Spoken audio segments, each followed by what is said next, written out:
What's up, everyone, and welcome to another edition of Believe in Falcons. I'm your host, Will McFadden. Joining me today to break down a depressing Falcons performance is former Falcons fullback Ovie Mughelli. Ovie, how you doing? I've had better days. It was especially frustrating because I was there in the third row. Okay, With the good. I was really hoping you were there because we're Yeah, going to get to the crowd, the atmosphere, all that stuff later. But continue. yeah. No, I need to post video of the terrible towel. I didn't catch it at its best because it was just blinding. Terrible yellow towels, terribly turning in circles with people's hands twirl. It was just so annoying to have all around me just roar of Steelers fans Yeah. whenever something good happened, which was quite often. And I expected better out of the fans, the city, the stadium, the team. And it was frustrating. So it just made it put poured salt into the wound. It would have been bad if the fans were just average, but they were geeked up, they were excited, they were on 10, and it wasn't a great feeling walking out of there. I could not leave there fast enough. Wow, man. Yeah, that's really, it's Pittsburgh. They're a fan base that has Yep, they people travel all well. across the country. They travel really well, but man, that's depressing. And actually, before we kind of dig fully into the game, I did want to mention that I saw Brian Finneran at the new car wash right near our collective houses Yes, this morning, and I have to assume cool. that he was going down to the game. Did you run into him there? I mean, he was decked out in Falcons gear. He I asked did me not if I see was him going to the there. game, but It was like a 90s throwback type of theme. that's what I So they heard. had Jesse Tuggle and a couple of old school Dirty Birds. I think the team that went to the Super Bowl, the first Yeah, or the 98. only team that went to the Super Bowl, but only had like five guys there. But they all looked great. I forgot the names of the other guys, but it was a nice little shout out to them. And so I know if they were bringing back old players, but it was a nice game until we got into the game. So All right, well let's get into the game. It's another low scoring, one possession, 1916 type of game, but it seemed like from the get-go the Steelers were 100% all in, ready to play this type of game. And they kind of out falconed the Falcons in a lot of ways. I mean, just established the run, got some great chunk plays through the air, which is what it's the missing piece of this offense that's never really yep. kind of arrived for Atlanta. And Arthur Smith said in his post-game press conference that they actually were a little bit more aggressive than kind of has been the normal for this offense, right? Like it's been very run oriented, but they actually came out and kind of threw the ball a little bit more early on because they felt that Pittsburgh was going to be all in against the run. And again, Marcus Mariota can't really connect when they need him to. That really held the Falcons back, I think, early on. Did it deflate kind of the limited number of Falcons fans that were in the building? I mean, how'd you feel about the start of this game? Because it really was slow going for Atlanta. Yeah, the start wasn't what we wanted. It wasn't what we needed. We had a bunch of we had a nice little pocket of Falcons fans around us that we were talking trash to the Steelers, and we were talking about what we were going to do and how we were going to show that we could do more than just run the ball. But watching Marcus and several of his receivers almost connect and almost hit them in stride and almost get on the same page, it almost drove me crazy because you saw the potential and you saw how close you were to, like you mentioned, being more aggressive on offense and having the opportunity to show that we're not a one-dimensional team, but we don't have the personnel to do that right now. Yeah, and I came into this game feeling, and I talked about it on Thursday's podcast and everything, but that depending on the outcome of this one could really dictate how Atlanta plays out the final four games. And after losing it, and now they're sitting at 5-8, Tampa Bay and New Orleans play tomorrow night, but whoever wins that, if New Orleans wins, they're 5-8 and they're have a tiebreaker over Atlanta based on week one. Tampa Bay wins it, they're moving up and away from Atlanta into further holding on to first place. So the Falcons are just in a really bad spot. And going into the bye week, maybe this is a chance to reorient what this season is about. And maybe it is a little bit of, all right, what do we have for next year? Let's figure out what our pieces are who we haven't got a real clear answer yet. But what is this time like going into a bye week? Obviously, I'm assuming here, but I don't think you ever had a bye week in your career that was this late in the season. But kind of what is this time like for somebody like Grady Jarrett or Jake Matthews or AJ Terrell, or, people who know that they're going to be here next year? Yeah. Like, what kind of discussions are they having right now? Man, they're having discussions to where, I mean, the season's been over. It's over But for it them because feels they're like not. this is final. Like Yeah, now it's over. I mean, yeah, I think that those guys who've been around the league enough for a while, they have a understanding to be professionals and to work their hardest and to always give their all because they know people are watching them, and they are not just the coaches, but their teammates are going to see how they prepare, how they perform, and the effort they give. And it has to always be the maximum effort. But you can still give the maximum effort and be a realist and understand that we just don't have the pieces to be dangerous at this time. We're not a Super Bowl caliber team, and the guys who know that their jobs are going to be comfortable, or that their jobs are going to be there next year and the year after, and probably as many years as they want to stay here, are also going to understand that I need to make sure I take care of my body. I need to make sure that I'm ready to go. I'm ready to go the last couple of games and give my best. I'm ready to lead the team and kind of put the Falcons culture that I want to see in future years on tape for everyone to see. So it's really about just a chance to prepare to finish strong, because that's all the bye week was for me. As much as whether I thought we were going to go to the Super Bowl or I thought that we were just going to finish out the season, I always knew that what you put on film is forever. And so despite that, it was always about, what could I do to, now that I have some time, let me really go back and watch some film from the last game, 3 games ago, 2 games ago. And we had a great staff that had cut-ups for us. Like, they'll show all the pass blocking plays. They'll show all the third downs or all the run plays, or what I did on short yardage and how I can get better, and being able to use that as time to find out, I guess, self-scout and see what you don't do well and what people are looking at. There's Ovie's weakness, or there's a weakness of the offense. How can we make that a strength, at least not as much of a weakness? So I think that's what the vets are going to be doing. The guys who are new are just going to be scrambling. You probably will have some dummies out there who go vacation, find some 2, 3, 4-day vacation spots, and I have no problem with relaxing and recharging. But there are some real dummies out there who are going to go to Vegas and who are going to go and Cancun and go like places that you would say there's no way an NFL player in season's actually doing that. Now, granted, I did get married on my bye week, so I had a big event. What was that like? It was interesting. Yeah, it was a big detour, but luckily, my wife was doing everything, and all I did have to do was show up. I chose a couple of things and made sure, like, I had enough room for my parents, my family, and how many are you inviting? But it was my coincidentally my last season in the NFL.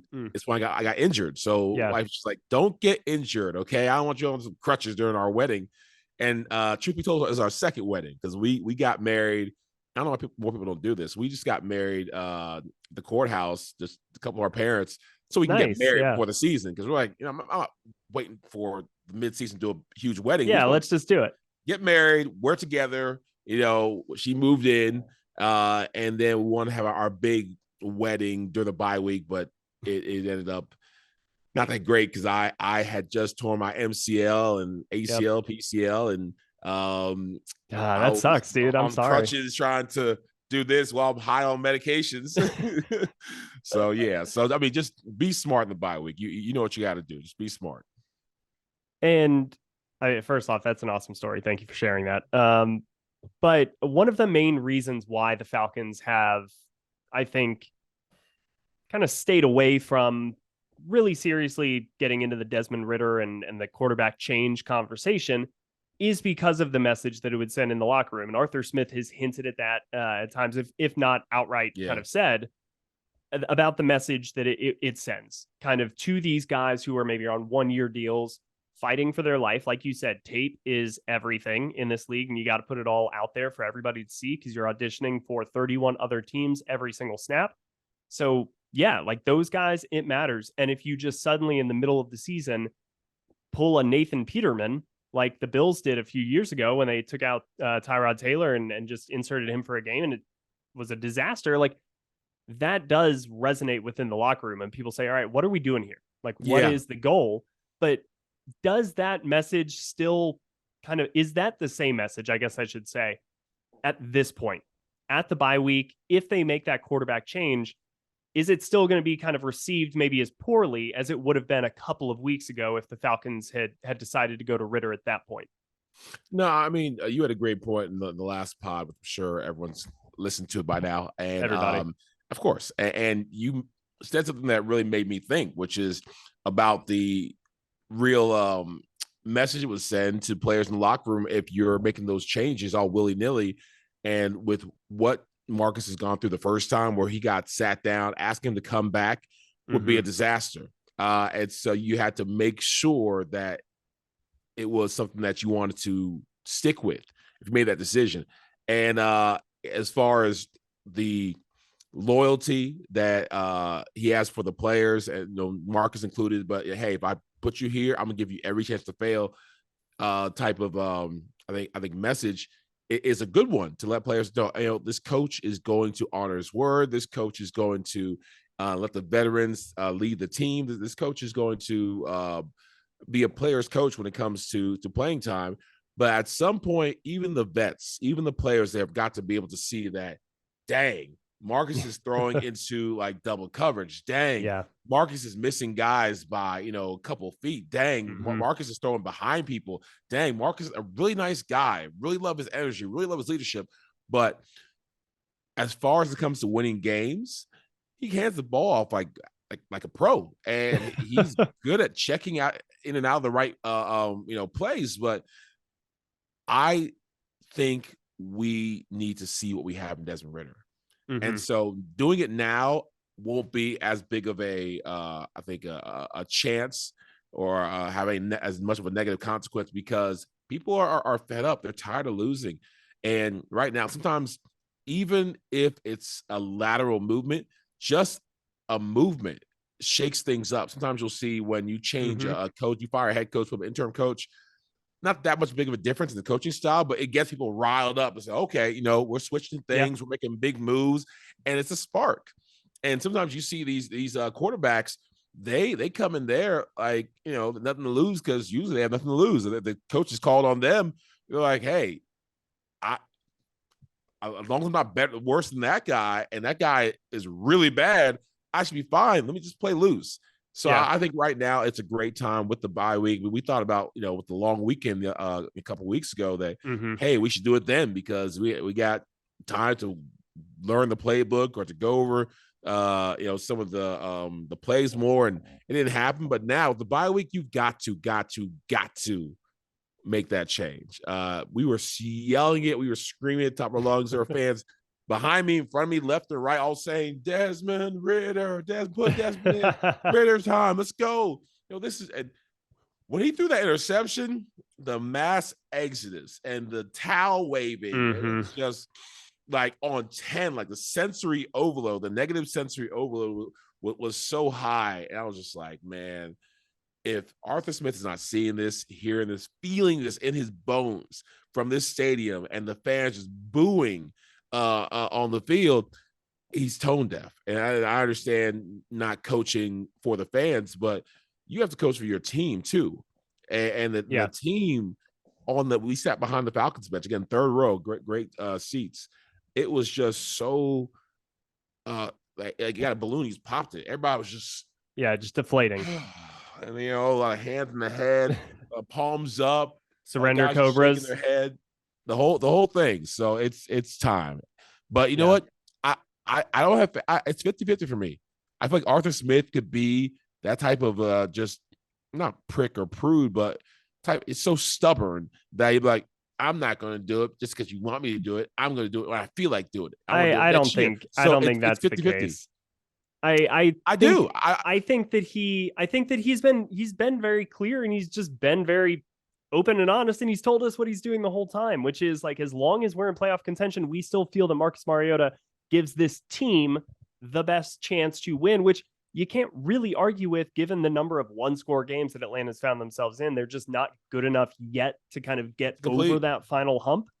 And Marcus Mariota has been part of the problem. I'm not sitting here saying that he is the reason Atlanta's been in these one-score games. It's just that you can't really argue, I think, with the logic that unless Desmond Ridder, unless he starts these final 4 games and comes out and is playing really well, and I think it's telling that in this game, the Falcons lost to a quarterback who went in the 2022 NFL draft and is a rookie, in Kenny Pickett, who played pretty well and outplayed Marcus Mariota. Better than at Marcus. the position.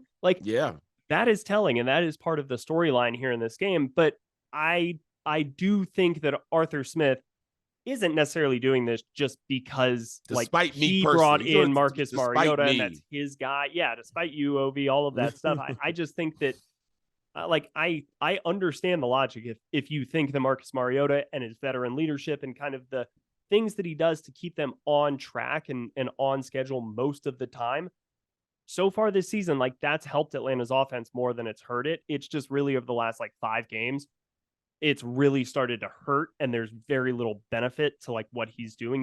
He has not had Marcus Mariota is kind of the reason Atlanta won that game. Never. He was against San Francisco. One time where it was that one game he did really well, and then it's in so Carolina because, the first game, he was bad, but he was also good. It's always that he'll have a couple of plays, and they're all plays a high school quarterback should be able to make. He'll have a reverse and then he'll throw it. And every now and then he'll have this little sparkle. He evades a defender and evades second one and throws on the run. You're like, oh, Marcus is kind of good.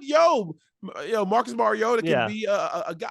And then he has a boneheaded play afterwards and just misses a wide open guy. And so it's very difficult to like him consistently. It's and the team started to kind of follow that path for as consistently as they've been able to, again, be in these one-score games.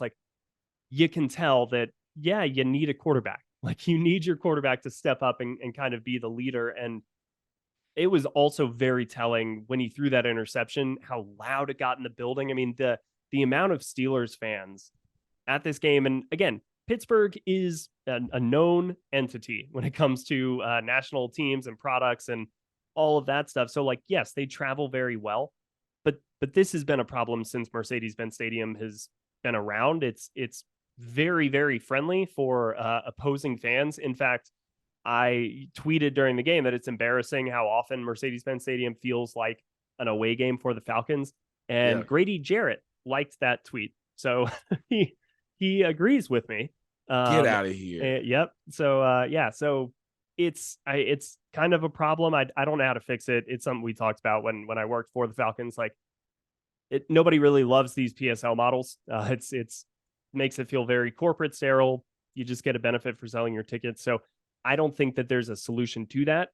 But if Desmond Ridder is your quarterback for your final 2 home games, I have to imagine you're going to get a few more butts in the seats than you might otherwise. Exactly. I put it, I tweeted about Desmond Ridder's supervillain story, origin story is starting. I just see him back there saying, one day they'll see, they'll appreciate my greatness. And what's going through his head, the man's going to crack. There is a world where Desmond Ridder is not okay with this. And it is taking every ounce of decency he has to pretend we're fine. I'm fine. I'm okay with watching somebody who he probably believes he is much better than, and seeing an inferior quarterback go out there and lose game after game after game. He's and these guys won't give me a shot. Because I know the feeling to an extent.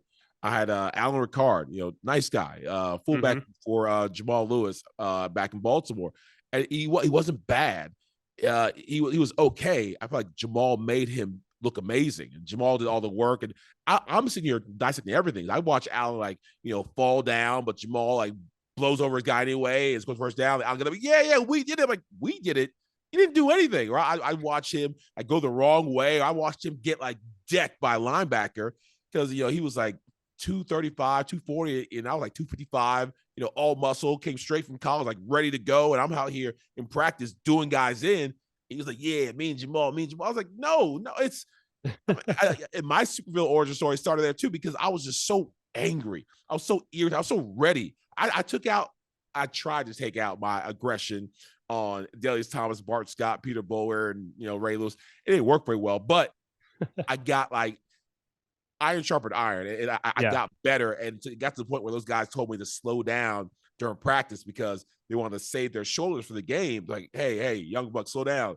Year 1, year 2, year 3, he had an injury. I got in there, and I never stopped starting for an NFL team. But, Desmond Ridder has got to be going insane. Like, he must have great – I already know a little about him. He has great morals and, a great family and all that stuff. But that can only go so far. It's got to be rough watching this and knowing in your heart of hearts you can do better. And it seems like the Falcons are going to entertain the possibility of making that change. Arthur Smith said after the game that every option is on the table and that they have to, look at what they need to do to get things kind of turned around, change the course of this. But again, it may be too late. Even if Tampa Bay loses, New Orleans is there. And the Falcons have a game against New Orleans and Tampa. So that would actually be the whole run of it. Is Desmond Ridder's first start, if it does come after the bye week, would be on the road against New Orleans in a key divisional game for this team. So that's why I think that he might not change. I think Arthur Smith might just tough spot.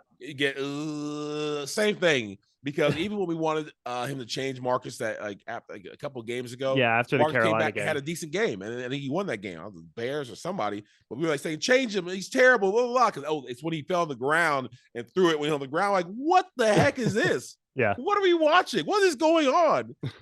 Does everyone else see this? Arthur's got to see this. There's no way that Marcus starts again. And like you said, well, we still have a chance for the playoffs, and so and he tried him back out there, and he did better. He did more good than bad. Like, okay, maybe Arthur's right. Maybe, this is the right thing to do. But it's just hard to watch when maybe Desmond Ridder is, a Russell Wilson-esque type of guy. We talked about earlier this season. Maybe he's going to go out there and give us, a bunch of energy and be accurate and throw on the run and have all this boxing. Maybe he can be like the quarterback that we need. So we don't have to draft one. We don't have to get a free agent one. But we don't know that. We won't know that if we don't give him some in-game opportunities to either make it or break it.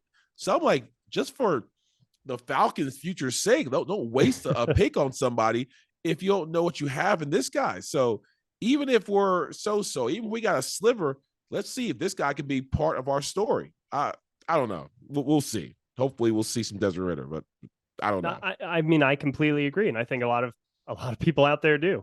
I'm sure a lot of people listening to this podcast are like, yes. Like, what are we waiting for? Right.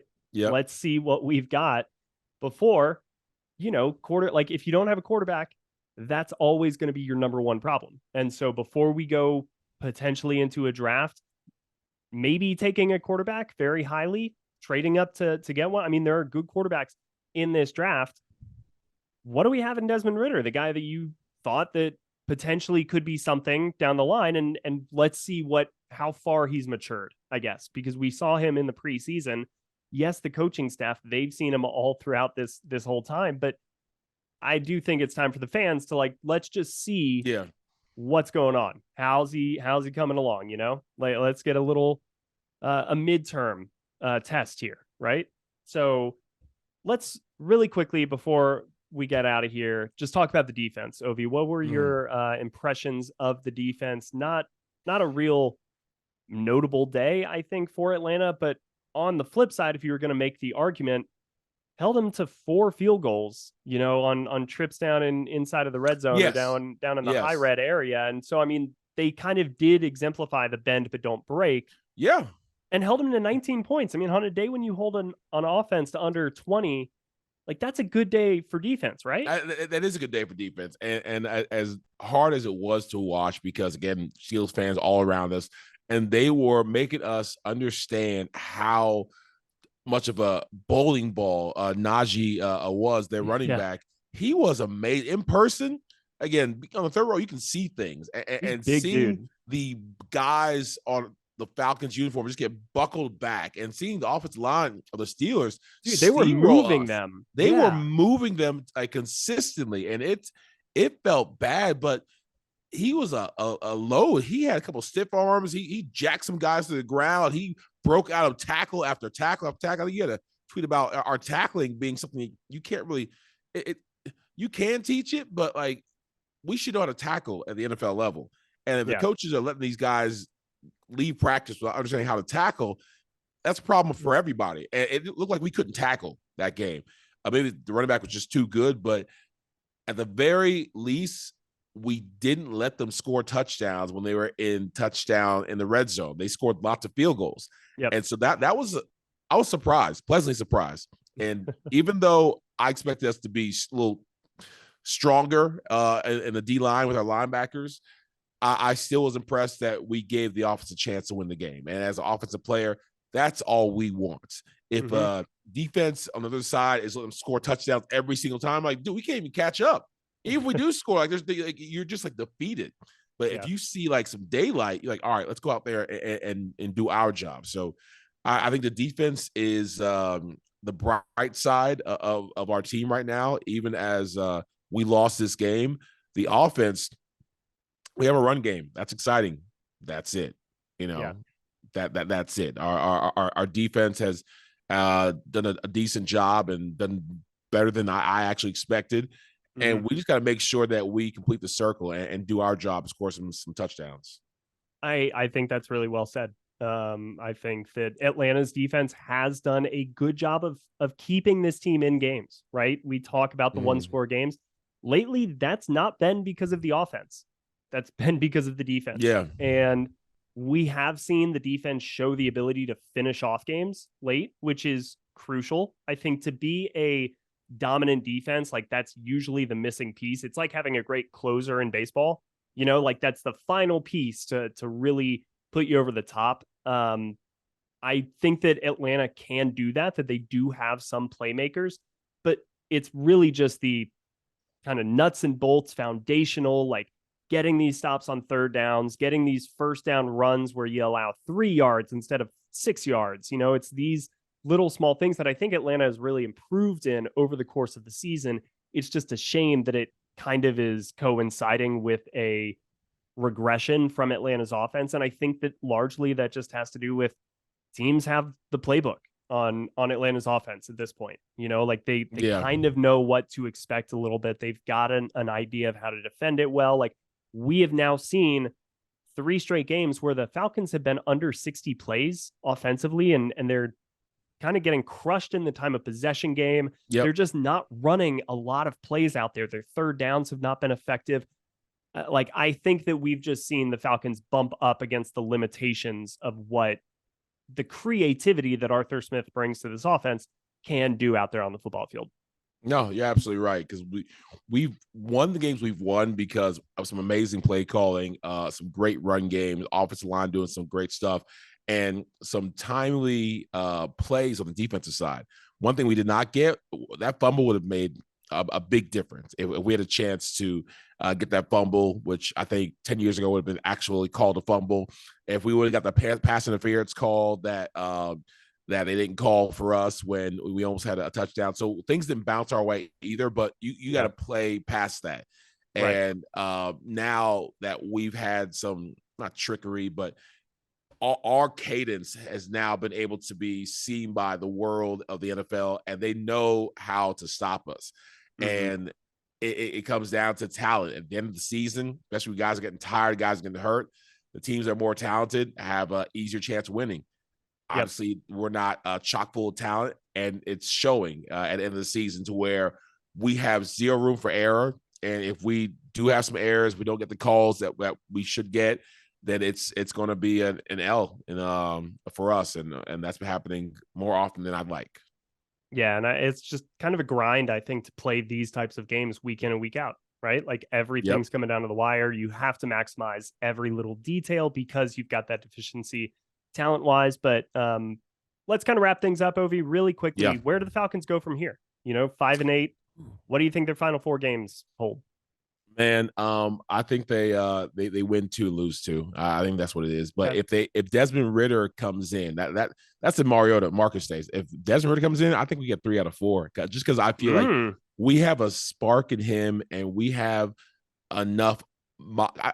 He got a little Drake London in him. Like him and Drake, I've seen them in some Falcons videos interacting, and they seem like they have this us against the world confidence that Drake showed in this game. He had a couple of nice plays, and he stared down a couple of people and showed that he's ready to actually play a little gritty, a little dirty, and I loved it. I think that Ridder also has that it factor. Maybe I'm just pushing it on him, but just from what he showed us in college and his maturity, I'm not worried about him, being a guy who takes 2, 3, 4 games to get into it. First game, it might be a little rusty, but after that, I feel like he can give us a spark that we need. So I'm excited to get Desmond Ridder in. And also, but before we leave, I just joined a new group, and I am trying to get to be like you, man. I want to get back to being slim and healthy, because Ovie has gotten to like an offensive lineman size. Like it's like 315-pound type of Ovie that I got to get rid of. So Newbert T Men's Wellness League is over at in Sandy Springs. They're helping me out. They got the trainers, and they got the testosterone and ACG and all this other stuff. And I'm checking them out because I don't want to wait till New Year's Eve to get started, because when I do that, it's going to make life a lot harder. So I'm trying to do it now, which is hard because I got all these Christmas parties to go to. So they got me on a diet plan and everything else, but we're going to follow this journey, and if I do it, then definitely anybody can do it. So I'm going to work with them for a little bit. Newbert T Men's Wellness League, check them out over in Sandy Springs for those who are in the Atlanta area. Heck yeah, I love that, dude. You're going to be getting back into the thick of it. I'm going to be going down with a baby and being tired as hell. Yeah. So I love it. I'm going to totally avoid the gym. Like it's a plague, I guess, for the next. You've earned that. You've earned 3 months or so. Yeah. Yes. No, I'm not looking forward to that. I need my gym time. I'm still going to find it, honestly, because it's probably just good for everybody involved. If I get away, if I get a little, a way to get some stress, some energy out, all that good stuff. But that's awesome. I'm really happy for you. And, appreciate it. Let me know if I can help you out along the way on your just journey, make or sure give you any that motivation. Yeah, all the pizza places and the fast food places, okay, gotcha, and the fried food places, tell them to close down when I drive by. Okay, and that would help a lot. But only the Chipotle. That's the only thing that can stay open. Okay, exactly. Only healthy food. All right. Well, that'll do it for today's podcast, which was presented by Bet Online. Please let everybody know where they can find us after the bye week for the stretch run. We'll be around. The Falcons may or may not make this thing exciting at the very end. Today was certainly a blow to those hopes, but there could be a lot to look for, including, as Ovie wants to see, the double Ds, Desmond and Drake, getting a connection going during the stretch. So that'll be huge for Atlanta's future. But until then, everybody, take care.